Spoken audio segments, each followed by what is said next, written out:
So today is part 2 of my series, The Years Before Oprah with Meghan and Harry. This is strictly about racism. So we're focused on strictly the mainstream media element, not the social media element so much, because that would take months of research and deep diving. And also, even then, I don't think I can do that justice. So get your notepads, get your coffee, and get ready to get re-triggered, because I'm sure some of you have forgotten a lot of this, and I'm sure they was dependent on that. Let's get into it. So on October 30th of 2016, Camilla Tominey wrote an article for the Daily Star confirming that Harry has a secret lover.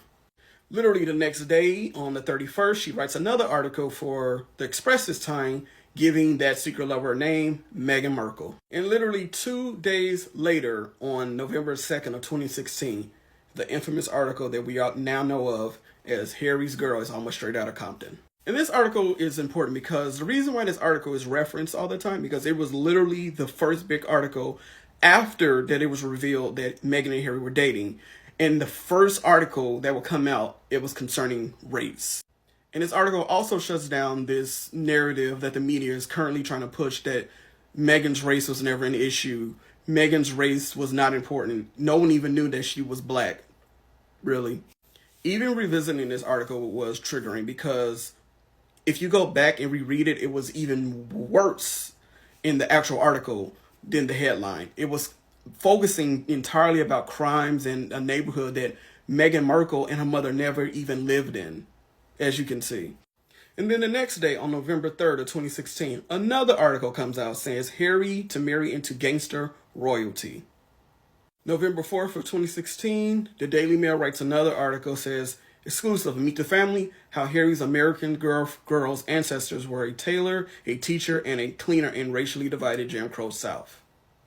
And then November 5th of 2016, an article says, sorry, Harry, but your beautiful bolter has failed my mom test.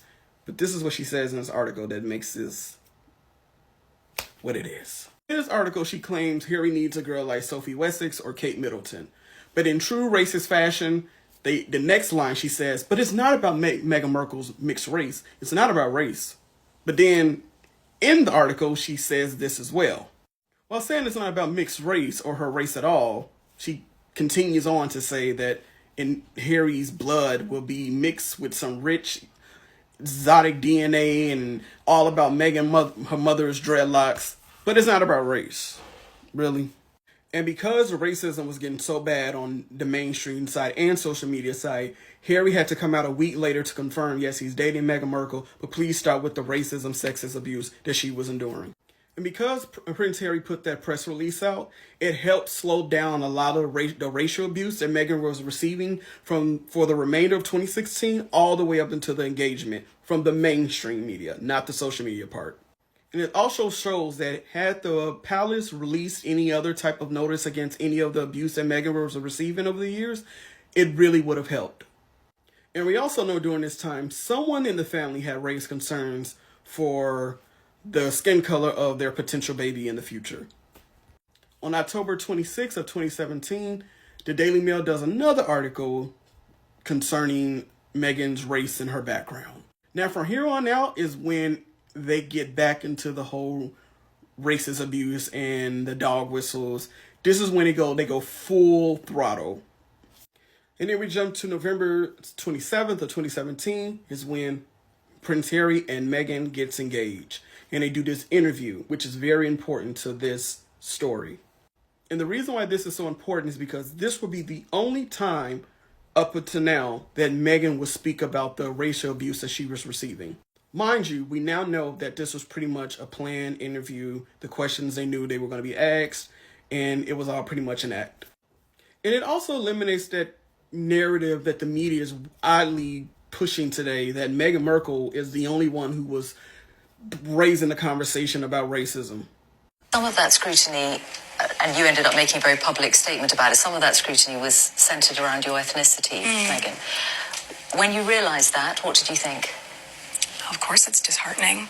You know, it's a shame that is the climate in this world, to focus that much on that, or that would be discriminatory in that sense. But I think, you know, at the end of the day, I'm really just proud of who I am and where I come from. And we have never put any focus on that. We've just focused on who we are as a couple. And so when you take all those extra layers away and all of that noise, I think it makes it really easy to just enjoy being together and tune all the rest of it. On December 21st of 2017, Princess Michael of Kent wore a racist brooch to a Christmas luncheon that Meghan was attending. Mind you, in the following year, she would be accused of racism by her daughter's ex-boyfriend because apparently she named her black sheep after Venus and Serena Williams. On December 22nd of 2017, another article comes out from the Daily Mail where a commentator puts a headline that says they have a niggling worrying about, I don't even know how to say, what? Niggling. You hear how I'm saying it, right? I don't even know if I'm pronouncing it right, but it looks like, yeah. On January 10th of 2018, Anna Winnicall, she's an ex-government official. She labels Meghan as uneasy and trouble, whatever that means. On January 13th of 2018, the girlfriend of a government official is exposed for writing racist text messages, and one of the messages were not only about Meghan, but it was also about other black people. In the message concerning Meghan, she says, Meghan C. will taint our royal family. On February 12th of 2018, a Republican politician this time mocks Meghan with a prehistoric Black Britain photo, and this is the photo. On February 23rd of 2018, Meghan Markle and Harry received a white powdery terrorist threat, and this is when it gets really serious. On May 7th of 2018, one of many segment of documentaries about Meghan Markle's race. Mind you, it was innocent, but it just shows you that racism was always part of the conversation about Meghan. On May 23rd of 2018, Meghan was the target of a racist chocolate ad, and this is the photo. On December 7th of 2018, we find out that Meghan Markle and Harry are targeted by white supremacists. On March 8th of 2019, we find out that the royal staff is on high alert because of the racist online abuse of Meghan Markle. Mind you, all this is happening once she is pregnant. After the birth of Prince Archie in May of 2019, a UK journalist makes this tweet. And on July 31st of 2019, a UK commentator calls Meghan uppity. And if you don't know the definition of that word towards black people, Google it. Now, the year 2020 will be its own video in my series because a lot of people have forgotten about that year, and I feel like it deserves its own video.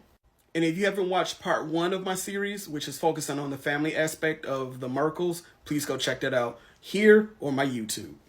And if guys, I've missed anything, feel free to let me know in the comments or DM me.